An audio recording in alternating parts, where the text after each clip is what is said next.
When I saw my wife's name on the screen, I answered without thinking. Chad. The voice was playful, the words that followed obscene.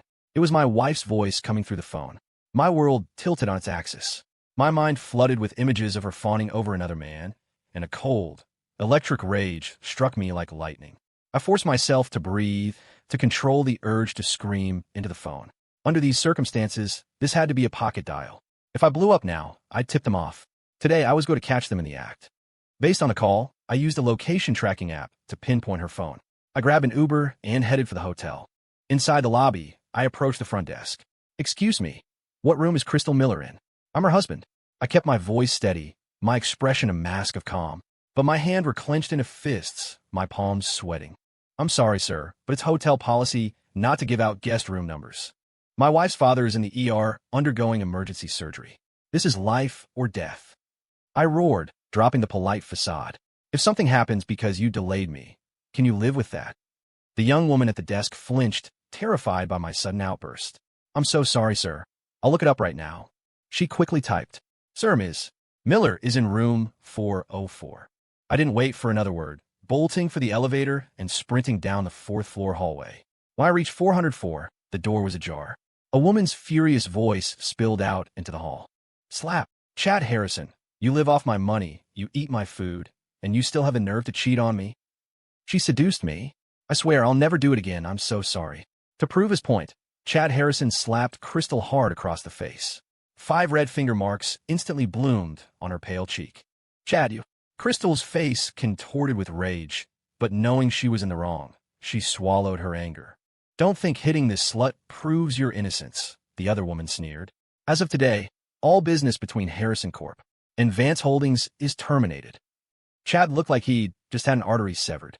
Clad only in a pair of briefs, he scrambled off the bed and collapsed at the woman's feet, clutching her leg and sobbing like his parents had just died. I stepped into the room and kicked him. The blow sent him tumbling 2 meters across the floor. "Fuck, who the hell are you? You think you can kick me?" Chad redirected all his fury at me, looking like he wanted to tear me apart. "I'm your father," I said, my voice dripping with contempt. His jaw dropped. Crystal's composure finally shattered.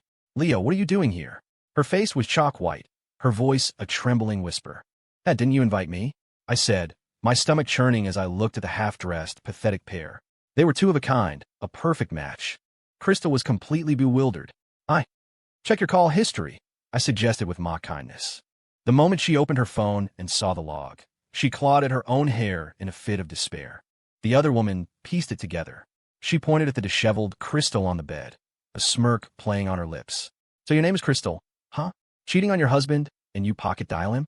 Wow, you're a special kind of genius, aren't you?" Damn, this woman had a way with words. "Crystal," I said, my voice cold. "We're at this point. Do you have anything left to say?" Her shame vanished in an instant, replaced by a cold sneer as if she'd become a different person. "Leo, since you already know, let's just be honest. I can't stand you. Chad is so much better. He has more money, he's more capable, and most importantly, he has more time for me. Just think about it. How much time do you actually spend with me all year?" Her words ignited a fire in my chest. If I don't travel for work, who pays the bills? Who pays the $300,000 mortgage? Who pays for your mother's cancer treatments? If I stayed home with you all day, where would the money come from? I work 3 jobs. I'm up at 5 a.m. I don't get home until midnight. I run myself into the ground every single day. Who the hell do you think I'm doing it for? My outburst set her off. "You're supposed to be a man. You get that? A man. It's your own damn fault you're incompetent. Even if you work 10 jobs a day, you'd never be a match for Chad. I must have been blind to marry a useless piece of trash like you. You don't deserve a wife." Every complaint she spat was like gasoline on the flames inside me. When she uttered that last sentence, I couldn't take it anymore. I drew back my fist and swung at her face. When my knuckles were just an inch from her cheek, the other woman stopped me. "I'm afraid you'll kill her," she said calmly. "Let me." She turned to Crystal and slap, delivered 2 sharp slaps of her own. "As a woman, I find you disgusting. Everything you do, everything you say, it's nauseating." Crystal wasn't used to being treated this way. At home, I'd always been the one to back down, to coax her and apologize after every fight.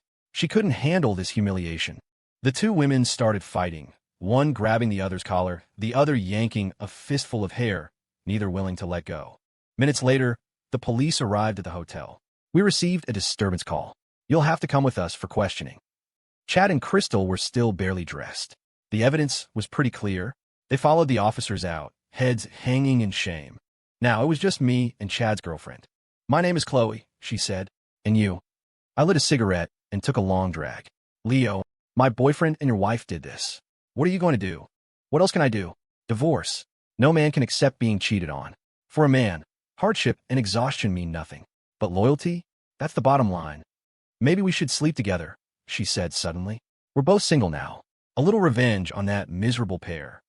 I was stunned silent. I couldn't have come up with a line that audacious if I had 10 shots of tequila. If we did that, what would make us any different from them? Chloe covered her mouth with her hand, a coy smile in her eyes. So you have principles. I like that. So, tell me, who's prettier? Your wife or me? I took a good look at her. She had captivating, almond-shaped eyes and a high-bridged nose that gave her an air of elegance. Her figure was stunning, tall and curvy, exuding a bewitching charm. I answered honestly, you are. I didn't want to praise her too much. My mom always taught me that the more beautiful a woman is, the more likely she is to deceive you. After what happened with Crystal, my faith in women was shot. Hearing my answer, Chloe seemed satisfied. Come with me. Let's go blow off some steam. What the hell? We'd known each other for less than 30 minutes, and she was already inviting me to her place? I'm not that kind of guy. She burst out laughing, understanding my hesitation. What are you thinking? I'm taking you to a bar for a couple of drinks. My face flushed for a second before I regained my composure. We ended up at a place called the Red Moon Lounge. Inside, neon lights pulsed and young people danced, lost in the music. A few cocktail waitresses in skimpy outfits came by to flirt, but Chloe shooed them away. I stared at the beautiful young women and sighed at the state of the world. You know, these girls could do anything. Why this line of work? Chloe raised her glass and downed it in one go. If it weren't for these hard-working girls, why would you men love coming to bars so much? Her insight startled me. This woman understood men. My alcohol tolerance was low. I'd only managed half a glass. I've never been to a bar before. You're the one who dragged me here, so don't pin this on me. What are you doing, nursing that thing? She grumbled, seeing my half-full glass. She playfully punched my chest with a small fist. I quickly drained my glass and refilled both of ours. She nodded in satisfaction. You know, men are bastards, always wanting what they don't have. What does that woman have that I don't? She clinked her glass against mine and drained it again.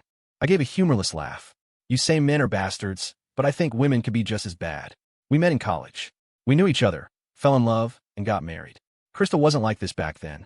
She was simple and kind. I don't know why, but as soon as we got married, she changed. She became obsessed with comparing herself to others, obsessed with money. Chloe cut me off. It's normal for women to like money. Don't men? Men love women more, I said. Men like money because women like money. A man needs money to get the woman he loves. Chloe roared with laughter. So, to put it bluntly, men are horny and women are greedy. We toasted to that and drank again. Throughout the long night, Chloe and I poured our hearts out. We talked mostly about men and women, about love and relationships. But with the way Chloe was downing her drinks, she couldn't last long. Eventually, she passed out, slumped over the bar, completely still. After a minute, I pressed my fingers under her nose to check if she was just asleep or had actually died of alcohol poisoning. We had been drinking until 1 in the morning when the bartender finally kicked us out. I'd had a lot to drink myself, but I was much more sober than Chloe. Just as I was about to hoist her onto my back, the bartender tipped his hat with a polite smile. Sir, you'll need to settle the bill. Crap, Chloe hadn't paid. I looked at her peaceful, sleeping face and couldn't bring myself to wake her. How much? That'll be $2, $500. The number made my head spin. This bar was a rip-off, preying on unsuspecting customers. But a man has his pride. I pulled out my card and transferred the money, my heart sinking with every digit I pressed. It was financial murder. That was more than 2 months of my salary. I carried Chloe on my back through the deserted streets. She was still sobbing softly in her sleep. Why am I so unlucky? Every man I meet is a scumbag. Are all the good men in the world dead? I sighed. This woman really had it rough. Aside from her occasionally crude language, she seemed like a decent person. I didn't have time to dwell on her words. The priority was finding a place for her to sleep. I didn't know where she lived, so a hotel was the only option. I hailed a cab and went to the nearest one. Quick, I need a room. Fast. Sir, what kind of room would you like? We have singles, doubles, king-size beds. Whatever, just be quick. The female receptionist saw my urgency and let out a little snicker. Sir, I'll get you a king-sized room. It's very comfortable for 2 people. Another employee nearby whispered. Somebody's in a hurry. I didn't have time to explain. I grabbed the key card and rushed to the room. I gently placed Chloe on the large bed, pulled the covers over her, and left a bottle of water with the cap twisted open on the nightstand. Looking at her beautiful face, I felt a primal urge stir within me. But this wasn't some romantic movie where I'd have a fateful, passionate encounter in a hotel room. I was just a working stiff, and I needed to stay that way. But I couldn't just leave. The drinks cost me $2,500, and the room was another $150. I had to get that money back. It was my blood, sweat, and tears. I found a notepad and wrote a note. Drinks, $2,500. Hotel, $150. Remember to pay me back. I added my bank account number and phone number below it. Back home, the cold, empty apartment amplified my sense of loss. A perfectly good home shattered just like that. I stepped into the shower, letting the warm water wash over my exhausted body, seeping into my every pore.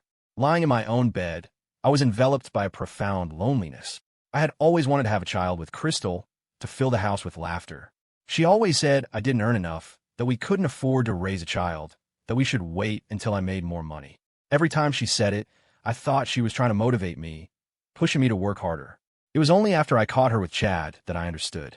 She never wanted to have a child with me. She was just waiting to lock down Chad before kicking me to the curb. At that thought, the tears finally came. All my sacrifices had meant nothing to her. I was completely replaceable. That night, crying into my pillow, I solidified my resolve to divorce her. The next morning, my phone rang. Leo, where the hell are you? It was my boss, yelling into the phone. I'm at home, I said, rubbing the sleep from my eyes. Have you looked at the time? I glanced at the wall clock. Crap, it was already 10 a.m. I had stayed up too late, mourning a woman who didn't deserve my tears. Frank, I'm on my way. Don't bother coming in. I froze. Was he firing me for being late once? That seemed harsh. My marriage was gone, and now my job was too. My life was hitting rock bottom. Frank, I'm getting a divorce. I blurted out, hoping for some understanding. What the hell does your divorce have to do with me? It's not my marriage that's ending. I was speechless. The man had no soul. Look, I'll give you 3 days off. Go to Florida, clear your head. When you're feeling better, come back to work. And keep your receipts for the hotel and food. The company will reimburse you. Thanks, Frank. I had no desire to travel. I stayed home, trying to sort through my emotions. Knock, knock, knock. Someone was at the door. I opened it to find Crystal looking downcast. Leo, she threw herself into my arms, her hot lips pressing against mine, desperately trying to please me. It was a transparent attempt to win me back, but she was mistaken. I would never take her back, no matter how much it hurt to let go. I pushed her away, my gaze hard. Crystal, pack your things and go. Her face crumpled into a mask of grievance, as if I were the villain abandoning his long-suffering wife. Leo, can't you just forgive me one time? I made a mistake any woman could make. Forgive you? Easy for you to say. I will never forgive you. Go find your precious Chad. Boo-hoo-hoo.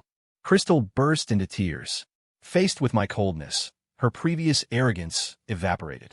Before, because I loved her, I tolerated her. I endured all the pain she inflicted on me. But now, she had crossed a line, and I was erasing her from my life. There was no room for negotiation. We're going to the courthouse later to file for divorce. Then you'll be completely free. You can figure out how to pay for your mother's treatment yourself. I have to save up to marry someone else. Ever since we graduated from college and got married, Crystal had been a housewife. She spent her days with a crowd of materialistic, fair-weather friends, and their influence had completely warped her. Until she could sink her claws into another rich man, she was going to have a very difficult time. Leono, she wailed, a shadow of her former self. The bravado was gone, replaced by a raw fear of an uncertain future. After she quietly packed her things, we went to the courthouse and finalized the divorce. A wave of relief washed over me. For the next 2 days, I spent my time with friends, eating and drinking. Leo, don't be sad. Out with the old, in with the new, a friend said, trying to comfort me. Crystal completely turned into a gold digger. She's not in our world anymore. It's for the best. You worked 3 jobs to pay for her mom's treatment, to give her a better life, and she still wasn't satisfied. She deserves to end up alone. My friend's words, meant to be comforting, just twisted the knife. 7 years of my life gone. It was impossible not to be sad. When my leave was over, I had barely stepped into the office before Frank called me in. Leo, how was the trip? It was good, Frank. Thanks. Good. We've got a huge potential client, and I need you to land them. You think you're up for it? I'm confident. Seeing my determination, Frank's face broke into a wide grin. And I won't have you working for free. If you land this client, there's a $15,000 bonus in it for you. Hearing that number, my spirits lifted instantly. The divorce suddenly felt like a distant memory. Still, I tried to be modest. Frank, giving me 3 days off was more than enough. You don't need to give me a bonus. It's just my job. One thing at a time. This client is a tough nut to crack. If we get them, the company stands to make nearly $10 million in profit. So 15 grand isn't much. It's settled. Frank was a good boss who treated his employees well and was well respected. The prospect of that bonus put a spring in my step. Sometimes, focusing on work is the best way to forget your personal problems. It's probably why so many successful people neglect their families. 3 days had passed, and that woman still hadn't sent me the money. I checked my bank account, and seeing no activity, I felt a new wave of disgust. I'd probably been played for a fool. I sighed, thinking about my terrible luck with women. What kind of people was I attracting? The next day, I went to the address Frank had sent me to meet the big client. Ms. Vance, I'm Leo from Apex Manufacturing. Our company is very eager to partner with yours. Before I could finish, the large executive chair spun around. A stunningly beautiful face appeared before me, so familiar and yet so strange. She was wearing a crisp, professional suit that did nothing to hide her incredible figure. She radiated the authority of a CEO. Leo, fancy seeing you here. You need to pay me back first. My first thought was that this woman had swindled me out of my hard-earned money. When did I ever owe you money? Chloe asked, a look of pure confusion on her face. That night, you invited me for drinks. That was $2,500. And the hotel room was $150. That's $2,650 in total. Oh, that. Chloe's face cleared. She took out her phone, added me on a payment app, and instantly transferred me $100,000. Payment of $100,000 received. Hearing the notification from my phone, my knees went weak. I stammered, Ms. Vance, I only need $2,650. Why did you send me so much? Thank you really for that night. If you hadn't taken me to the hotel, who knows what might have happened to me? It was nothing, Ms. Vance. Any decent guy would have done the same. Leo, when you took me to the hotel room, you didn't do anything to me, did you? Chloe looked at me deeply, her voice tinged with a playful, sultry tone. I rushed to defend myself. Ms. Vance, I'm not that kind of person. And how can you prove you're not that kind of person? Chloe slowly walked over to me, lifted my chin with her finger, and leaned in close. Her breath was warm and sweet, making my head swim. Luckily, I was prepared. Ms. Vance, you can see for yourself. This is a video I recorded. I was worried there might be a misunderstanding, so I filmed myself leaving the room. Chloe covered her mouth and laughed. A genuine, charming sound. I can't believe it. I've actually met a real gentleman. I tried to decipher her words. Was she calling me a coward? A man and a woman, alone in a room, and a beautiful one at that. And I just let her. I pushed the thought away. Ms. Vance, perhaps we should discuss the business proposal. What's there to discuss? Chloe wrapped her arms around me from behind. I quickly stepped away, my face burning. Ms. Vance, please don't. This is an office. So you're saying we should go to a hotel? My face turned beet red. That's not what I meant. I just want to talk about this deal. And you think you can land a deal without doing anything? You've been in sales this long, and you don't even understand that much. Chloe was the CEO of Vance Holdings. She knew exactly how the world worked. Male clients expected you to drink with them. Female clients expected you to sleep with them. Sales was a damn hard business. I lowered my head, unsure how to respond.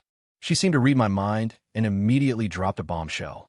Be my boyfriend for 7 days, and I'll sign a contract with your company. How about it? What the hell? This woman was determined to have me. What was so great about me anyway?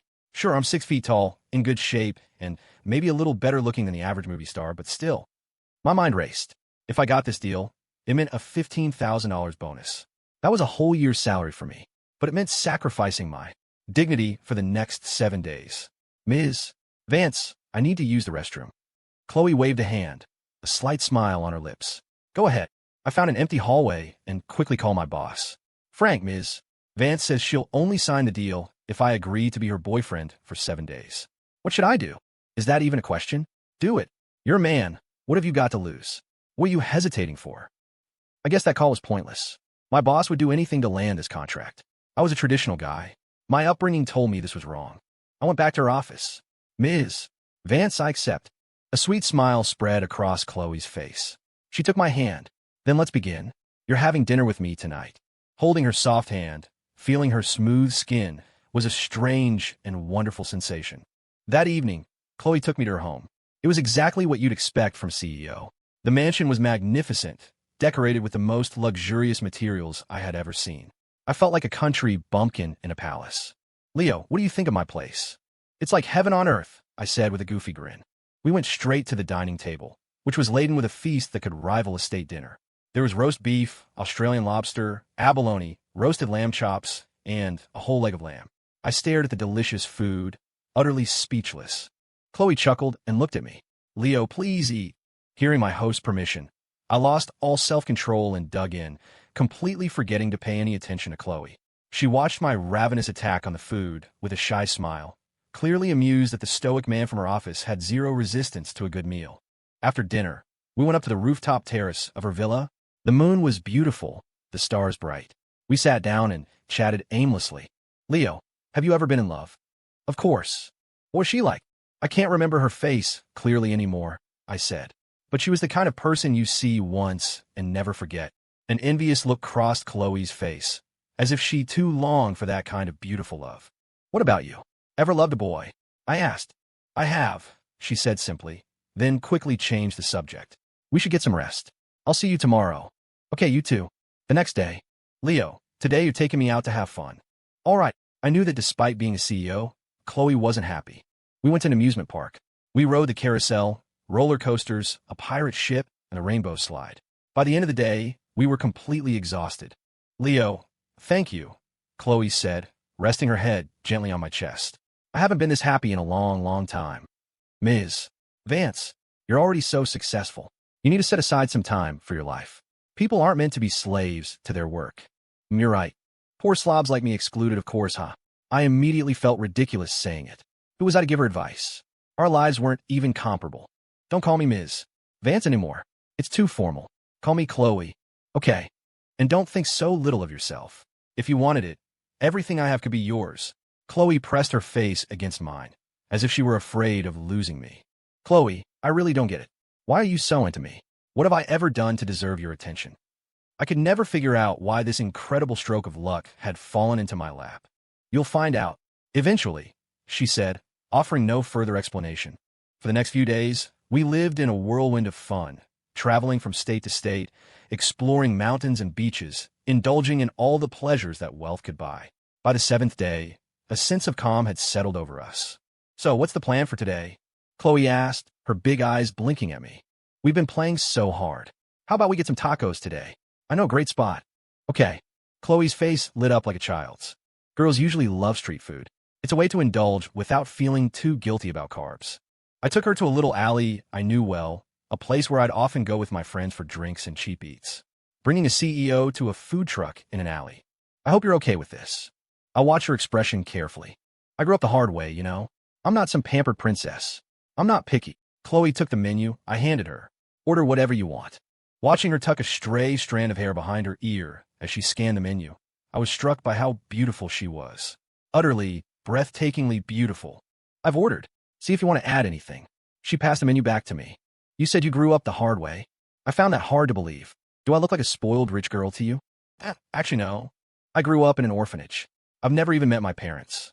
Hearing the word orphanage, my heart skipped a beat. I had grown up in an orphanage too, and there I had known a little girl. When I was at the orphanage, she continued, I knew an older boy who was really good to me. One time, some bullies were picking on me.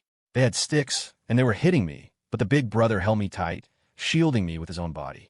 He was almost beaten to death that day. As she told her story, my eyes began to well up. Large tears fell to the ground and shattered. I turned to look at her and saw that her eyes were already red. "Are you Minnie?" "It's me, Leo." I pulled Chloe into a fierce hug, memories flooding back, the beautiful moments of our past replaying in my mind. "Why did you change your name?" The man who adopted me was Robert Vance, the CEO of Vance Holdings. He had a daughter named Chloe who passed away when she was 5. He missed her so much that he changed my name. "I see. So, what did you recognize me?" "The day we caught our partners cheating. I recognized you then. You looked so much like you did back then, and your name was still Leo. So you've just been messing with me this whole time?" I finally understood why Chloe had been so fixated on me from the moment we met. "Hee hee, you were making a move, so I had to. I'm not like this with other people, you know? I didn't want you to think I was some easy girl. I held her tighter, finally understanding everything. She wanted me to remember the lively, adorable little girl from all those years ago. But I had been a block of wood, completely oblivious until she told me her story. You won't, I whispered. Chloe, you're the girl I'm meant to protect for the rest of my life. You idiot. I'm your idiot. The end.